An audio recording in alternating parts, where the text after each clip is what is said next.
கேள்வி பார்வையாளர் வணக்கம். நான் உங்க சிவசாமி. இன்னைக்கு எதை பத்தி பார்க்க போறோம்னா, அதான் உங்களுக்குலாம் தெரியும். இன்றைய வந்து திமுகவினுடைய நாடாளுமன்ற உறுப்பினர் கூட்டம் வந்து திமுகவினுடைய தலைவராக இருக்கக்கூடிய முன்னாள் முதலமைச்சர் ஸ்டாலின் அவர்கள் தலைமையில் வந்து நடந்தது. இந்த கூட்டத்தில் வந்து பல்வேறு அரசியல் பேசப்பட்டாலும் மிக முக்கியமாக அண்மையில் நடக்கக்கூடிய நாடாளுமன்ற கூட்டத்தில் வந்து திமுக வந்து காங்கிரஸோட இணைந்து செயல்படக்கூடாதுன்னு ஒரு கருத்து சொன்னதான் தற்போது வயலாகி கொண்டிருக்கிறது. என்ன நடக்குன்னு தான் பார்க்கறோம். அதாவது உங்களுக்கு தெரியும், 2026 சட்டமன்ற தேர்தல் தமிழ்நாட்டினுடைய அந்த தேர்தல் முடிவுகள் வந்து வெளியானதுலேருந்து காங்கிரஸ் கட்சியினுடைய துரோகம் வந்து ஆரம்பிச்சிருச்சு. ரிசல்ட்டுக்கு முன்பாகவே பார்த்தோம்னா பல்வேறு பிரச்சனைகள். அவர் 28 சீட்டு வாங்கி ப்ளஸ் 1 ராஜ்யசபா வாங்கினாங்க. அதற்கு முன்புலேருந்தே பார்த்தோம்னா நாங்கள் ஆட்சியில் பங்கு, அதாவது விஜய் வந்து ஆட்சியில் பங்கு அதிகாரத்தில் பங்குன்னு சொல்லிட்டு பல கருத்துக்கள் அவர் வந்து வெளிப்படையாக அறிவித்தாலும் நாங்கள் போவே இல்லை. ஆனால் பார்த்தோம்னா இங்கே திமுக கூட்டணியிலே இருந்துக்கிட்டு எங்களுக்கு வந்து ஆட்சியில் பங்கு வேணும், அதிகாரத்தில் பங்கு வேணும், எங்கள் பழைய காங்கிரஸ்லாம் பார்க்க முடியாது அப்படின்னு பல கருத்துக்களை வந்து இன்னைக்கு காங்கிரஸினுடைய மாநிலத்தில் இருக்கக்கூடிய மாணிக்கம் தாகூர் வந்து அன்னைக்கே பேசியிருந்தாரு. தொடர்ந்து வந்து தேர்தலுக்கு முன்பாக பார்த்தோம்னா திமுக கூட்டணியை வந்து பலவீனப்படுத்தக்கூடிய வகையில், அதாவது திமுக சார்ந்த பல நபர்கள் வந்து பொறுமையாக இருந்தாங்க அந்த தேர்தல் நேரம். இந்த நேரத்தில் ஏதாவது ஒரு வார்த்தை விட்டுறக்கூடாது, அந்த வார்த்தையின் மூலமா கூட நமக்கு கூட்டணியில் வந்து பல்வேறு பிளவு கூட ஏற்படலாம்னு சொல்லிட்டு ரொம்ப பொறுமையாக காத்துக்கிட்டு இருந்தாங்க. ஆனாலும் மாணிக்கம் தாகூர், ஜோதிமணி போன்றவங்கலாம் தொடர்ந்து வந்து தாங்க வந்து நாடாளுமன்ற உறுப்பினர் இருக்கும், அதனால என்ன இந்த சட்டமன்ற தேர்தலில் திமுக ஜெயிச்சாருன்னா தோத்தானே எங்களுக்கு என்ன, எங்களுக்கு ஏதாவது ஆக போதா, காங்கிரஸுக்கு ஏதாவது லாபம் இருக்க போதா, அதிமுக தோத்துட்டு போகுது, அதாவது காங்கிரஸ் கட்சிக்கான மடைமாற்றத்துக்காக தொடர்ந்து வந்து காங்கிரஸுக்கு எதிராக விஜய்க்காக ஆதரவாக அன்னைக்கு வந்து பிரச்சாரத்தை தொடங்கிட்டாங்க. இது வந்து திமுக காரணம் பெரும்பாலும் தெரில. ஆனால் திமுக தலைமைக்கு தெரியும் இவங்க எதுக்காக அந்த வேலைலாம் பார்க்குறாங்க. இவங்க காங்கிரஸ் கட்சிக்காரங்களாம் மறைமுகம் வந்து பார்த்தோம்னா தாவைக்காக வாக்களிக்கிறதுக்கான ஒரு நிலைப்பாடு இருக்கிறதுக்காக தான் அந்த மாதிரி ஆட்சியில் பங்கு அதிகாரத்தில் பங்கு கொடுங்க, இல்லைனா எங்கள் காங்கிரஸ் எல்லாம் வந்து சாதாரண நினைக்கிறேன்னு சொல்லி ஒரு கருத்தை வைக்கிறாங்க. உடனே அன்றைய தினம் திமுகவினுடைய முக்கிய புள்ளியாக இருந்த மதுரையில் தளபதி எம்எல்ஏ இருக்கார்.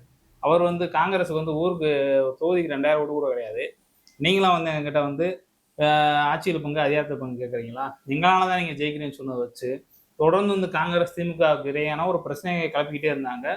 இது சாதாரண ஒரு பிரச்சனை கிடையாது, திட்டமிட்டே அவங்க திட்டம் போட்டு தாவேக்கா கொண்டு வரக்கான ஒரு ரோலாக தான் பண்ணிக்கிருந்தாங்க. ஓகே, தேர்தல் வந்துருச்சு, திமுக சொன்ன மாதிரி 28 சீட்டை வந்து கொடுத்துட்டாங்க, 1 ராஜ்யசபா வாங்கிட்டு ஈஸியாக சொகுசாக கஷ்டமே படாமல் வாங்கிட்டு போயிட்டாங்க. திமுகவில் பல நபர்கள், திமுக கூட்டணிக்காக பல கட்சிகள்லாம் கூட்டணிகள்லாம் உழைச்சாங்க, கம்யூனிஸ்டுக்காக, விசிக்கு அப்புறம் பல்வேறு கட்சிகள், ஐஎம்எல்லாம் யாருமே ராஜ்யசபா வேணும்னு கேட்கவே கிடையாது. அதே மாதிரி ஜவஹர்லால் அவங்களுடைய அமைப்பு மனித மக்கள் கட்சி, அவங்க வந்து நாடாளுமன்ற தேர்தலில் கூட போட்டி கூட போடல, அவங்க கூட ராஜ்யசபா கேட்கல. இது ஒரு புறம் இருக்க, இந்த தேர்தலில் முடிஞ்சு 5 இடங்களை ஜெயிக்கிறாங்க. திமுக கூட்டணியில் வெற்றி பெற்ற எல்லா கட்சிகளுமே வந்து பார்த்தோம்னா திமுக தலைவர் ஸ்டாலின் அவர்கள் வந்து அவங்க தோல்வி அடைந்த கூட பார்த்துட்டு இந்த மாதிரி நடந்துடக்கூடாது, ஓகே நம்ம அந்த தேர்தலை வந்து உங்களோட நின்றுருந்தோம், நமக்கு வெற்றி வாய்ப்பு கிடைக்கல, மக்கள் கொடுத்த அந்த தீர்ப்பை நம்ம ஏற்றுக்கிட்டு போவோம் சொல்லிட்டு அவங்க வாழ்த்துக்கள் பெற்று வெற்றி பெறவங்க வச்சு வாழ்த்துக்கள் பெற்று சொல்லிட்டு போயிட்டாங்க. காங்கிரஸ் பார்த்தோம்னா அன்னைக்கே வந்து ஒரு அறிக்கையை வெளியிடுறாங்க, விஜய் போய் சந்திச்சுட்டு திமுகவுக்கும் எங்களுக்கும் ஒரு கூட்டணி முறிவு ஏற்பட்டு விட்டது, நாங்கள் திமுக கூட்டணியில் கிடையாது, இனிமேல் வரக்கூடிய தமிழ்நாட்டில் எத்தனை தேர்தல் வந்தாலும் நாங்கள் தாவேகா கூட்டணி தான் இடம்பெற போகிறோம்னு ஒரு கருத்தை வச்சாங்க. அப்போதே திமுகவுக்கு மிகப்பெரிய ஒரு கோபத்தை வந்து ஏற்படுத்தக்கூடிய வகையில் தான் காங்கிரஸுடைய செயல்பாடு இருந்துச்சு. திமுக தலைவர் ஸ்டாலின் அவர்களும் பொறுத்திருந்து பார்ப்போம், இந்த பப்பு கோஷ்டிலாம் என்ன பண்ணுறாங்க, அந்த மாதிரி தான் வெயிட் பண்ணார். அதாவது ஜெயிச்ச முன்னாடி போனால கொஞ்சம் ஆடத்தானே செய்வாங்க. ஏற்கனவே வந்து காங்கிரஸுக்கு வந்து காமராஜர் காலத்துக்கு பிறகு வந்து அண்ணா அவர்கள் வந்து 1967 எப்போது தமிழ்நாட்டில் திமுக தலைமையிலான ஒரு அரசை அமைச்சாரோ, அதற்கு பிறகு எம்ஜிஆர் அவர்கள் வந்து ஒரு அரசு, கலைஞர் அவர்களுடைய அரசு வந்தது பிறகு தமிழ்நாட்டில் காங்கிரஸ் கட்சி வந்து ஒரு ஒட்டுண்ணியாக, அதாவது பாஜக சொல்ல அடிக்கடி காங்கிரஸ் கட்சி என்பது ஒரு ஒட்டுண்ணி தான், யார் மேலேயா குதிரை சவாரி ஏறிக்கிட்டு ஜெயிக்க பார்ப்பாங்கன்னு ஒரு கருத்தை சொல்லுவாங்க. அது மாதிரி தான் இங்கிட்ட திமுக அதிமுக வச்சுக்கிட்டே ஒட்டுண்ணியாக இருப்பாங்க. ஆனால் திமுக வந்து பழிதிக்கிறதுக்காக ரொம்ப நாளாக காத்துக்கிட்டு இருந்தாங்க. தற்போது வந்து அதிமுக பலவீனப்பட்டுருச்சு, திமுக வந்து டைரெக்டாக இப்போ போக முடியாது, விஜய்க்கு வாக்கு சேதம் தெரியல, ஒருவேளை அவர் தோத்துட்டாருன்னா நம்ம இப்போ அசிங்கப்பட்டு நின்றுவோம், நடுத்தருவில் நின்றுவோம், பாஜக எதிராக நம்ம எதுவுமே பண்ண முடியாது, திமுக மீண்டும் வெற்றி பெற்றாங்கன்னா வலுவாயிருவாங்க, நமக்கு மதிப்பு இல்லாமல் போயிருன்னு சொல்லிட்டு காத்துக்கிட்டு இருந்த காங்கிரஸுக்கு வந்து தாவேகாவுடைய அந்த வெற்றி வந்து ருசிகரமாயிருச்சு.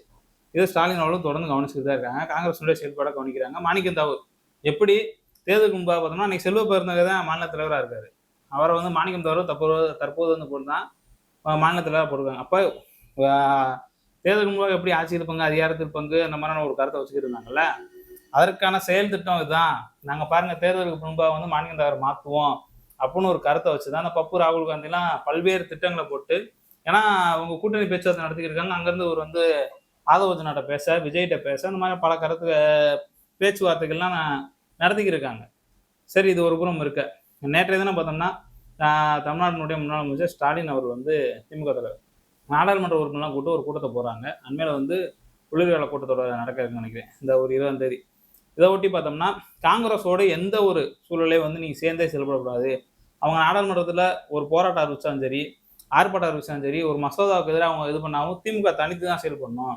காங்கிரஸோட வந்து இனிமேல் நம்ம சேர்ந்தே செயல்படக்கூடாது. மாநில உரிமை சார்ந்த பிரச்சனை என் திமுகவை தவிர காங்கிரஸ் அவ்வளோ பண்ணிருச்சா? இடபிள்யூஎஸ் பிரச்சனை வந்துச்சு, திமுக மாதிரி எந்த கட்சி ஃபைட் பண்ணுச்சு? அதே மாதிரி மேகதாது விவகாரம் யார் அங்கே பிரச்சனை பண்ணிக்கிட்டு இருக்கிறது? டி.கே. சிவகுமார், யார் அவர்? காங்கிரஸ்காரு. அப்போ மாநில உரிமை சார்ந்த நீட் எதிர்ப்புக்கு எதிராக வந்து இன்னைக்கு வந்து கரப்பாம்பூச்சி ஜனதா கட்சி வந்து ஒன்றிய கல்வி அமைச்சர் வந்து பதவி விலகணும்னு சொல்லி கிட்டத்தட்ட ஒரு மாசத்துக்கு மேலாக போராடி இருக்காங்க. சமூக போராளிகள் வந்து இப்போ பட்னியா 20 நாளாக கடந்து இருக்காரு. ஆனால் காங்கிரஸ் என்ன பண்ணுது? ராகுல் காந்தி இன்னைக்கே உண்ணாவிரதம் இருந்திருக்காரா? எதுவுமே கிடையாது. மாநில உரிமை சார்ந்த எந்த ஒரு பிரச்சனையும் கிடையாது. அதனால திமுக தலைவர் ஸ்டாலின் என்ன சொல்லிட்டாருன்னா, நம்ம தனிச்சே செயல்படுவோம், காங்கிரஸோட நமக்கு இனிமேல் ஒட்டு வேணாம், உறவு வேணாம், நமக்கான வெற்றி வந்து நமக்கு இருக்கும். நம்ம வந்து பாஜக எத்தனை நாளாக ஏற்றுக்கு தானே இருந்தாங்க. அண்மையில் உங்களுக்கு தெரியும், மதுரையில் வந்து திருப்பூன்ற பிரச்சனை. பாஜக வந்து தொடர்ந்து வந்து திமுக அரசுக்கு எதிராக வந்து அத்தனை போராட்டங்களை அறிவிக்குது. அனுதினம் பார்த்தோம்னா ஒரு அமைச்சர் வராங்க. பிரதமர் நரேந்திர மோடி வந்து திருப்பூன்ற வர்றாரு, அமித்ஷா வர்றாரு, வந்து பேசுறாரு, திருப்பூரங்குன்றத்தில் தீபம் ஏற்றிய தீர்வுன்னு ஒரு கருத்தை சொல்றாரு. காங்கிரஸ் ராகுல் காந்தி என்ன பண்ணாரு? ஸ்டாலின் அவர்கள் வந்து மதுரை மக்கள் வந்து உங்களை புடலில் அடிச்சு விரட்டுவாங்கன்னு ஒரு கருத்தை வந்து அழுத்தம் திருத்தமா சொல்றாரு. இங்க உள்ள மாநில தலைவர் என்ன பண்ணீங்க? ஏதாவது ஒரு போராட்டம் இருந்துச்சுங்களா? உங்களுக்கு நேரதான கட்சி தான் பாஜக.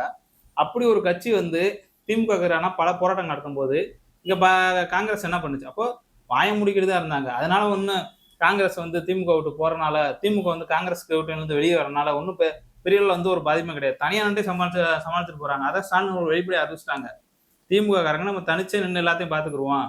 இது நாள் வரைக்கும் காங்கிரஸோட வந்து என்ன பண்ணோம்? ஒண்ணுமே பண்ண கிடையாது. காங்கிரஸ் அவங்களுக்கே என்ன பண்ணுச்சு? எதுவுமே கிடையாது. தொகுதி வர மறுவரை பேசணும்னு சொல்லிட்டு இப்போ அண்மையில் ஒன்று சொல்லிட்டு இருக்காங்க. இதுல அமித்ஷா வேற ஸ்டாலின் போன் போட்டார், மோடி போன் போட்டாருன்னு சொல்லி தமிழ்நாடு விதவிதமா. அதெல்லாம் யாரும் போன் பண்ண கிடையாது. இது வரைக்கும் வந்து ஸ்டாலின் அவர்கள் வந்து பாஜக எதிர்ப்பதில் வந்து உறுதியாக தான் இருக்காரு. எந்த ஒரு சமரசமும் கிடையாது, துளியளவு கிடையாது. ஆனா அந்த அளவுல தான் ஸ்டாலின் அவங்களுடைய செயல்பாடு இருக்கு. அதாவது எப்படிங்க அங்கிட்ட பாஜக வந்து நேர் எதிராக இருக்கக்கூடிய ஒரு தலைவரை போயிட்டு போன் போட்டாராம், தொகுதி மறுவரை வருதான், நீங்க ஆதரவு கொடுக்கணும்னு சொல்லி சொன்னாராம். அவங்க தான் ஸ்டாலினே சொல்றாங்க, தொகுதி மறுவரை விவகாரம் நாங்க வந்து கொஞ்சம் கூட தொழில விட்டே தர மாட்டோம், நியாயமான முறையில் நடக்கணும். நாங்க வந்து மக்கள் தொகையை வந்து கட்டுப்படுத்தியிருக்கோம்.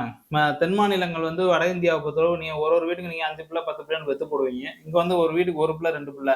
ஒன்றிய அரசு வந்து மக்கள் தொகையை கட்டுப்படுத்த சொன்னதை வச்சு தமிழ்நாடு உள்ளிட்ட கேரளா, ஆந்திரா, கர்நாடகா உள்ளிட்ட தென்னிந்திய மாநிலங்கள் தான் கட்டுப்படுத்தியிருக்கு. எங்களுக்கான தொகுதி வரைமுறை வந்து கொண்டு வரக்கூடாது, பழைய நிலை தொடரணும். இப்போ எங்களுக்கு 39 தொகுதி இருக்குன்னா நீங்க இரட்டிப்பே ஆக்குனீங்கன்னா இதுல இருந்தே வரணும். ஒரு 50% வச்சுனீங்கன்னா இதுல இருந்து 50% போகணும், இதுல இருந்து குறையக்கூடாது, மக்கள் தொகையை காரணம் கட்டக்கூடாதுன்னு சொல்லிட்டு இவங்களோட ஃபைட் பண்றதுல உறுதியா இருக்காங்க. இதுல வந்து காங்கிரஸ் வந்து நமக்கு தேவை அப்படின்றது தேவையே கிடையாது. ஏன்னா பப்பு வச்சு இங்க ஒண்ணுமே ஆகப்படல. 2019 வந்து இந்தியாவிலேயே ராகுல் காந்தி காங்கிரஸ் கட்சியிலே பிரதமர் வேட்பாளர் சொல்ல மாட்டேன்ட்டாங்க. அதெல்லாம் வேணாங்க, அவரெல்லாம் அதெல்லாம் சரிப்பட்டு வர மாட்டாரு அப்படின்னு சொல்லிட்டு. அதாவது ஒரு வடிவேல் படத்தை சொல்லுவாங்க, அதான் இவன் அதுக்கு சரிப்பட்டு வர மாட்டான், இவன் அதுக்கு சரிப்பட்டு வர மாட்டான்ற மாதிரி ராகுல் காந்தியே நாங்கள் வந்து பிரதமர் வேட்பாளர் அறிவிக்க முடியாதுன்னு சொல்லிட்டு காங்கிரஸ் கட்சி சொல்லிட்டாங்க. ஆனால் ஸ்டாலின் தான் அன்னைக்கு சொன்னாரு, ராகுல் காந்தி தான் பிரதமர் வேட்பாளர், ராகுல் காந்தி தான் பிரதமர் அப்படின்னு சொல்லிட்டு தமிழ்நாடு முழுவதும் பிரச்சாரம் பண்ணாரு. 2024 நாடாளுமன்ற தேர்தல் எப்படின்னா இந்தியா முழுவதும் ஒரு ஒருங்கிணைப்பு ஏற்படுத்துறாரு. பாஜக எதிரான ஒரு வலுவான ஒரு கூட்டணியை உருவாக்குறாரு. அன்னைக்கு இப்படிதான் பல சீட் ஷேரிங் பிரச்சனையை வச்சுக்கிட்டு அங்கங்க சண்டை போட்டு மம்தாவை தனியாக நிப்பாட்டி வைக்கிறது, அங்கிட்ட அரவிந்த் கெஜ்ரிவாலை பிரச்சனை பண்ணி வைக்கிறது, அங்கிட்ட அகிலேஷ் யாதவ் பிரச்சனை பண்ணி வைக்கிறது, இப்படிதான் காங்கிரஸினுடைய பல்வேறு இடங்கள்ல வந்து செயல்பட இருக்கு. அப்போ ஒட்டுமொத்தமாக அதை நம்ம பார்க்கும்போது இந்த நாடாளுமன்ற கூட்டத்தொடர் என்பது வந்து பழைய மாதிரி இருக்காது.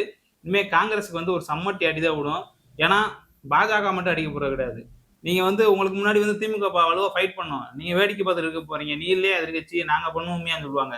இன்னும் கொஞ்சம் 2023 நாடாளுமன்ற தேர்தலில் கூட 40 தொகுதியில் உதயசூரன் கூட நிற்கும், தனிச்சு கூட வெற்றி பெறும். அன்னைக்கு காங்கிரஸ் எத்தனை சீட்டு ஜெயிக்கும் தெரியல தமிழ்நாட்டில். ஏற்கனவே வந்து 20 வருஷமா வந்து திமுக மேல சவாரி பண்ணி திமுக மேல ஒட்டுண்ணியா இருந்துக்கிட்டு தான் பல வெற்றிகள் பெற்றிருக்காங்க. இந்த ஒரு நாடாளுமன்ற தேர்தல் வந்து காங்கிரஸோட இல்லாத ஒரு நாடாளுமன்ற தேர்தலா இருக்கிறது. எப்படி இருக்குன்னு பொறுத்து வந்து பார்ப்போம். ஸ்டாலின் அவங்களுடைய கருத்தை வந்து நம்மளும் வரவேற்பு பண்றதா அந்த நேரத்தை தெரிந்து கொள்கிறேன். நன்றி.